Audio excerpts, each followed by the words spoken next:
Good morning, everyone. Larry here with the Farmstead Way, and it's pretty cold out today. So today it's like 5, which for some parts of the world that's not that big of a deal. But here in southern Ohio, that's pretty cold. And we woke up this morning in the house, and the hot water lines were frozen. So I'm getting my tools. And after breakfast, I gotta go underneath the floor and see what's going on. Now this plumbing is very unique because I did every bit of it. And all the water lines, ran all the plumbing lines. I ran the hot water heater, the pressure tank.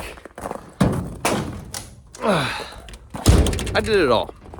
So I'm very curious to see where the stoppage is because we've got cold water, but we don't have any hot water. So I'm gonna get inside, warm up a little bit, then dive under the floor and see what's going on. So stick around for a fun adventure of crawl space diving. Alrighty, so we're down by the crawl space door. So once I get into here, then I can make the fun little boogie back over. That's where all the water's at. And I don't have any drills handy. So I'm gonna have to take all these screws out by hand. Luckily it's only 2 T25 screws. So here's a little fun quick tip. Get yourself a tin and put your own bit drivers in it. So I carry this with me all the time because I got sick and tired of having the guys swipe them at work or we'd lose them and stuff, so I just keep mine set. So actually, I need the T25.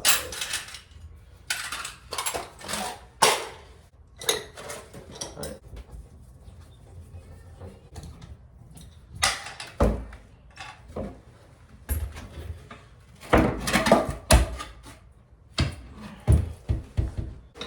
Alright.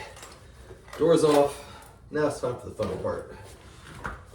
Alright, now that we got the door off, it's time to go diving in the crawl space. Now, as you can tell, it's kind of a dungeony mess down here. I have not had a lot of time to get down here and to clean it up.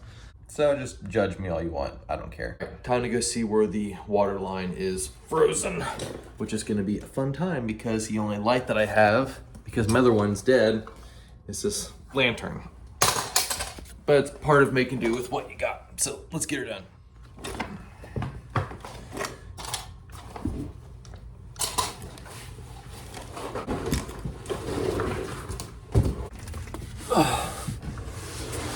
All right, so I'm underneath the floor. Oh Lord.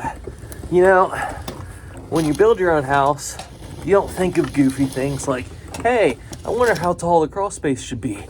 Or hey, is it gonna be easy to move down here if I have to work on things? No. If I would have done this over again, I probably would have made the crawl space about a foot taller and the ceilings maybe about a foot shorter. But it's all part of the process. So, just gotta scoot around with my feet and gotta get around this ductwork. Gotta get around the ductwork because all the water is coming in on the other side over there. Now, like I said earlier, I did all of this work myself. I did all the HVAC. I did all the plumbing. I did most of the electrical. My family helped out a lot. My mother-in-law especially, she was a big help. But we did this all ourselves. And you'd be surprised how much you can accomplish if you just do a little bit of your own research and have some confidence in what you're doing. You know, I can complain about crawling this crawl space, but all these floor joists, we're the ones who installed them. So it's kind of fun being able to monkey around in your own creation. On the other hand, you don't realize you're shooting yourself in the foot sometimes with your own creation. So that's we're almost to the water. So let's try to see what we can see.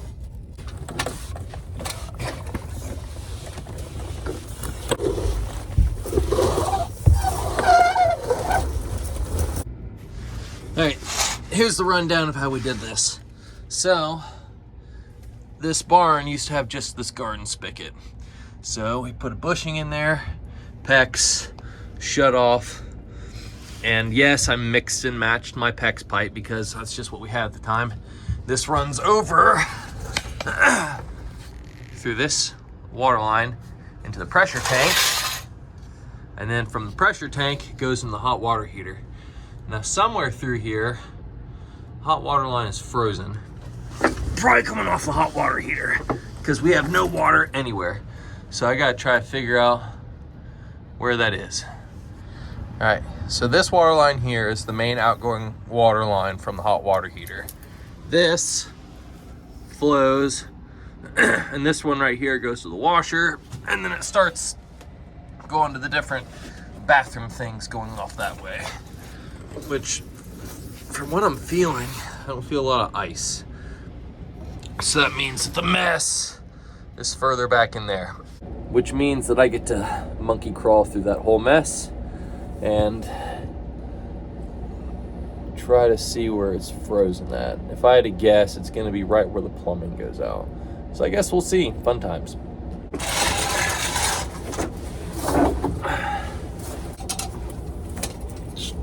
Out of all the ways that I could have gone, this is probably the least fun. But like I've said before, if you can see me, this is why you need to be in shape. Because if you were like 240 pounds, you wouldn't fit underneath your floor. And you wouldn't be able to monkey through all these water lines like I have to and try not to break anything. All right, I'm back here by the main septic. I think I have found my main issue. All right, going along the fun lines of things you don't think about. So this is where my main sanitary goes outside. And yeah, I made a giant mess with all the primer. So there's where the plumbing boot goes out, and that's where the hot water heater goes across. Well, if I can do it without losing my light,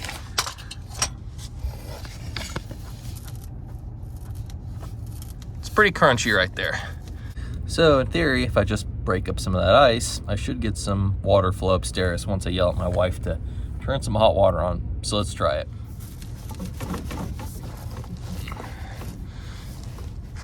Hey Kayla, turn some hot water on. Now we wait. Well, let me try and move this water line around a little bit more and see what we can get, okay? I found where it's frozen at. Actually just leave it on. So that way if it kicks, if I get the ice moving, it should, in theory, start going. So, well, that way we'll know if I'm doing a good job.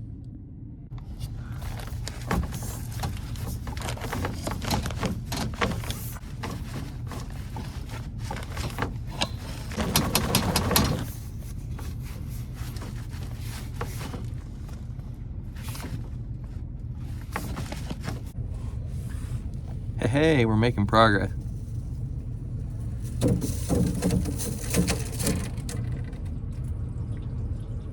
There we go. I think we got it. Well, it looks like the remedy to this is sometime when it's not so cold, I take some spray foam and stick it in there. All right, so we got it going. So I think in the meantime, since there's a bunch of air coming out of there, I'm just gonna steal some of the extra insulation off this ductwork, jam it in the hole, and then get out of here. Well, that's one of the fun things about trial and error is you learn a lot along the way. And when you're working on stuff that you've done yourself, you're gonna always run into the things that you didn't think about areas. And it's just like a never-ending compounding like equation that you need to solve. Yeah, I came down here and there's a few other things I need to work on that I'm glad that I came down here to see. But like I've said before, this is all DIY. Everything that you see, even though it's a hodgepodgey mess, I did myself. And guess what? I am not a trained plumber. I just did it all myself. So don't be intimidated to work on your own projects. You just have to follow a few basic principles of physics and just certain mechanical, I don't know, truths that are pretty consistent with everything. So yeah, fun times. All right, let's go ahead and get out of here.